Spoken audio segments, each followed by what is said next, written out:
మాజీ మంత్రి అంబటి రాంబాబు మీద ఎన్ని కేసులు పెట్టినా ఆయన భయపడే వ్యక్తి కాదు అని, ఆయన అనుకున్నది ఖచ్చితంగా చేసి చూపిస్తారని వైఎస్ఆర్ కాంగ్రెస్ పార్టీ గుంటూరు జిల్లా విభాగాల నాయకులు తెలియజేశారు.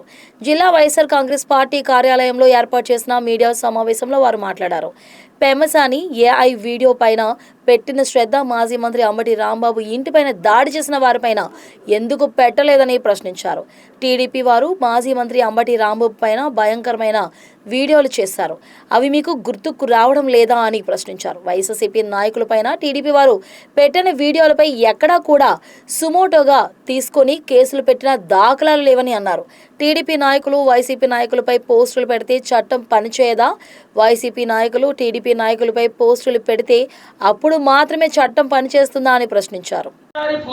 ఇటువంటి వీడియోలు మీరు అఫీషియల్ ఛానల్స్ లో ఏ విధంగా పోస్ట్ చేస్తున్నారో ఈ రోజు ప్రజలందరూ గమనిస్తున్నారు. రాంబాబు గారు చేసిన వీడియోకి ఏ విధంగా అయితే వెంటనే స్పందించారో, ఇటువంటి వీడియోలు పెడుతున్న Instagram official channels, ITDP official channels అన్నిటి మీద కూడా అలాగే మీరు చర్యలు తీసుకొని నిన్న నైట్కి నైట్ అంబటి రాంబాబు గారు ఇన్స్టాగ్రామ్ ఛానల్ ఎలా అయితే బ్లాక్ చేశారో, ఇటువంటి వీడియోలు పెడుతున్న ఛానల్స్ అన్నిటి మీరు బ్లాక్ చేయగలరా? మనందరం చూసాం ఏ విధంగా దాడి చేశారని అంబటి రాంబాబు గారి ఇంటి మీద. ఆయన ఏమన్నాడని దాడి చేశారు? గుళ్ళో పూజ చేసుకొని ఇంటికి వస్తుండగా ఆయన మీద వారు దాడి చేశారు. మొట్టమొదట స్పర్ ఆఫ్ ద మూమెంట్ లో మాట అన్నారు. ఆ మాటని వెంటనే ఆయన వెనక్కి తీసుకోవడం జరిగింది. పెమ్మసాని చంద్రశేఖర్ గారు ఏమన్నారండి?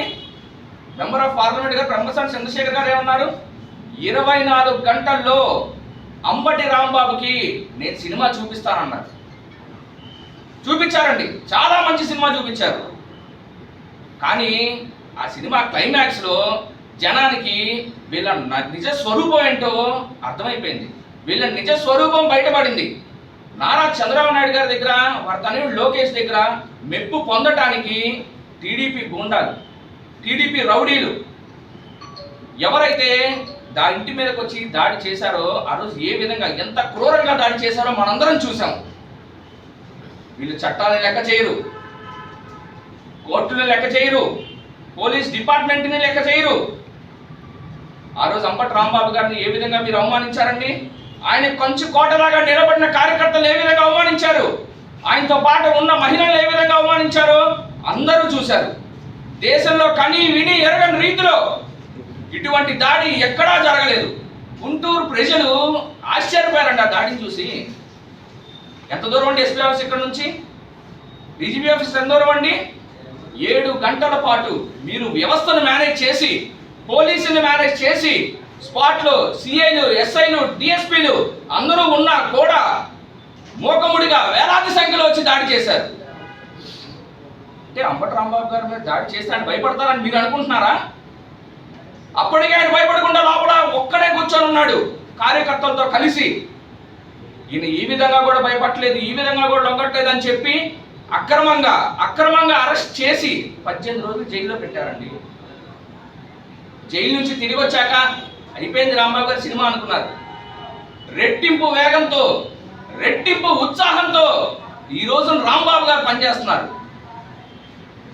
అంబటి రాంబాబు గారు అనే వ్యక్తి పార్టీకి ఏ విధంగా పనిచేస్తున్నారో మనందరం చూస్తానే ఉన్నాం.